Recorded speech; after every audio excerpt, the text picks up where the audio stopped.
And now, Cam, we're pumped to welcome in a gentleman that I understand was in that room and had a huge hand in the success of Obi Toppin. His head coach at Dayton, Anthony Grant, is here this morning. Good morning, Coach. Thanks for waking up with us. Hey, good morning, guys. Great to be with you guys. So, Coach, I got to let you know this Now, right Coach, away. I got 1 year. I got 1 year of eligibility left. I know you lost Obi, so if you need a backup guard, I'm ready, Coach. Well, you know, Why do you have to if you embarrass can come us in and when do we have half company? the things, Cam, listen, if you can give me half the production that Obi gave me, come on down, man. We got to for you. Now you're about what? 6'9"? I'm ready, Coach. I'm gonna guess 6'9", maybe 230. See, that's why you're a great coach. That's why you're the coach of the year in college basketball, because you can read measurements and height. So I'm ready, Coach. I'm ready for it. I can't believe Am I a this. little off? I cannot believe. Monica, am I a little off? Coach, I cannot believe Cam just tried to hijack the beginning of this segment and deny the fact that he is completely washed and in no way could give you any percentage of what Obi Toppin gave you. Now, let's redirect everyone. There you go. Here we go. Let's focus. All right, Coach. Obviously, Obi, I mentioned it, the emotion, the genuineness, the excitement. I've had a chance to talk with him a couple times since. But for you, sitting in that room, watching this young man's dream come to fruition, what was that like for you? It was awesome. It was awesome. You know, just to be able to see, you know, we had Obi here for 3 years. And just to see his development, to see his growth, and just to see the joy for that in that moment for him, for his mom, for his dad, for his extended family that was able to make the trip. It was awesome, you know, and it was genuine. He really, really was excited that he got a chance to stay home and represent his hometown team. Coach, you talked about the development of Obi and what I like to call the glow up from his first year of playing to last season, college basketball player of the year, first team All AP. Describe what he was able to do last year for Dayton and how he was able to elevate not only his game, but also the entire program. Yeah, well, you know, Obi's story, to be honest with you, you have to go back.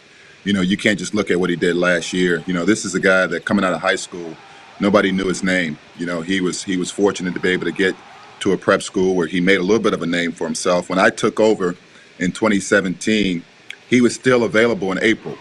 You know, we were able to sign him here at Dayton, you know, during that April signing period. And his growth from the year he sat out, he grew an inch, and then he put on about 20, 30 pounds and just kept getting better. And what I saw last year was a guy that just kept getting better. You know, from game one, he had a name, obviously, after what he did as a freshman. But, you know, from the time that we started last year when he was in Maui and what he did and kind of woke up the nation to who he was, he got better the rest of the year because now all of a sudden he started getting a little different look defensively. He got double teams. There's more physicality. There was a lot of different things that got thrown at him. And you could see every game, it was like a video game where he was figuring it out. And he just kept getting better and kept adding to his game. So I'm really excited. You know, you hear a lot of people talk about him, 22 years old, and, you know, has he reached his ceiling? I spent a couple of years in the league, and, you know, everybody talks about guys becoming their best when they're about 27, 28 years old. So I don't think Obi's come close to scratching the surface of what he'll become. And I know he's really motivated to be a great player. So I think the Knicks got a great one there. Gosh, there's so many different places that I want to go with this interview because I think what is especially unique for me, having talked to Obi one-on-one at this point and then listening to you, is I kind of see why he was so fond of you. And he talks very candidly about how you didn't promise him that he would be a pro. You didn't even promise him that he would play, but you told him that when it was time for him to take his next step, you would let him know. What was the absolute indicator for you? Not just the crazy stats that he was putting up, but what was the indicator that it was time for him to move on? Well, you know, I think it was a process. His freshman year, you know, I felt like if he kept improving and showing what I was seeing in practice, even though he wasn't playing, that he'd have a chance to be a pro. Now, I couldn't have told you that he would be the National Player of the Year and, you know, a lottery pick, but I felt like coming from the league that he would have a chance to put himself in a position to do that.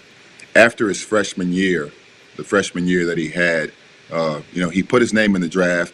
went through the process, and the feedback was that he was probably going to be a second round pick, and I felt like what I felt like he was capable of, that he'd be doing himself a disservice if he did that. I felt like another year would put him in a position where he would be a definite first round draft pick and be a guy that could potentially put himself in the lottery. And so, I shared that with him in terms of my feelings and my thoughts. But at the end of the day, the decision was going to be one that he and his family had to make. And he's got a great family. They understood the process for him. They understood what he had an opportunity to do. And that's what he wanted to do. And certainly, it wasn't an epiphany. When you see some of the things that he's able to do, and you get the feedback from people at that level in terms of what they saw, it was a no-brainer. It was a no-brainer that was the best decision for the kid, or for the young man. That's a message. And that's a message for a lot of kids out there. Listen to your coaches, especially when they're Anthony Grant, because they won't steer you in the wrong direction. And Coach, you talk about some of the things that definitely you talked about some of the things that he was able to do last season. 190 dunks. I mean, it was almost a highlight reel with every game that he played in. But on the defensive end, that was some areas where they thought that he could improve. What could be his ceiling on the defensive end when he gets to the NBA and he gets that tutelage under the Knicks coaching staff? Yeah, well, I'm really excited, that he gets a chance to be with the Knicks, the organization, and for Coach Thibodeau in specific, because I think he's one of the great coaches, if not one of the mastermind defensive coaches in the league. I think Obi's more than capable of being a solid defender. I said this in a newspaper interview that I don't see Obi being a defensive player of the year. That's not what he's about. But the clips that you guys are showing, the things that he can do offensively, I think that's where his value and his ceiling, where he'll get, I think, extremely much better. I think on the defensive end, I see Obi as being a guy that's more than capable of being a solid pick and roll defender. His athleticism will allow him to make up for some of his mistakes and some of his teammates' mistakes with his ability to block shots. And he's the guy. This is the biggest thing about Obi, is he wants to please. He wants to be great. So whatever Coach Thibodeau and his staff are asking him to do, he's a guy from day one is bought in. He's not one of those guys that walks in thinking that he's got it all figured out already. He understands, and he's heard the criticism that he needs to get better defensively. He's heard it from me. He's heard it from our staff. He's heard it now that he's in the position that he's in terms of his ability to change a game, with what he can do on the defensive end. So I think that's something that, especially a draft that's taken, 6 months longer than it normally would. We'd normally be playing an NBA season now.